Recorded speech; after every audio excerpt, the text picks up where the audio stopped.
आणि तुला माहितीये का UN नावाची एक अशी मोठी संघटना असता, त्यांच्या जनरल असेंब्लीनं ना मागे 2 वर्षापूर्वी असं ठरवलं की 2026 हे वर्ष शेती करणाऱ्या महिलांना समर्पित करायचं. आणि त्यानुसार आता हे 2026 सुरू आहे आणि आज महिला दिन पण आहे. तर मला तुला काय विचारायचं होतं की तुला काय वाटतं महिलांचं किंवा तुझ्या गावाकडे ज्या बायका आहेत त्यांचं शेतीमध्ये नक्की काय योगदान आहे? काय वाटतं तुला त्याच्यावर?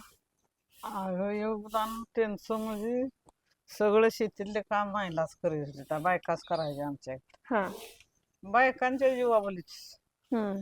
सगळे काम शेतीतले त्याच करायचे. हम्म. आणि तेवढं नुसती शेतीतली बारकी सारखी हात काम नाही, अवता आणण्यापर्यंत बायका वा. करतात. हा हा हा दुसरी गोष्ट, हा. बैल सुद्धा बाळगितात. तू बाळगलायस काय? मी बी बाळगलाय. काय सांगतोस? हो, अगं बाई. मी बाळगला ते बाळगला. माझ्या आईनं 2 बाळगले. होय. 2 बैलाची जोडी यायची असायची आमची. हा आणि वडील आमचं 5-6 महिने मुंबई करायचं होतं हा आणि 5-6 महिने मग पावसाचं गावाला यायचं. हा. मग ती 2 बैल आमची आई सांभाळायची. होय. बायकांच्या कुठनं कुठलंच थटत नाही, हा. पुरुषांच्या कुठनं एखादं थटेल.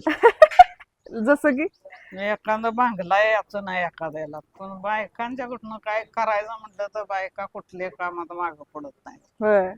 सगळी कामं शेतीतली त्या ओटी होत्या.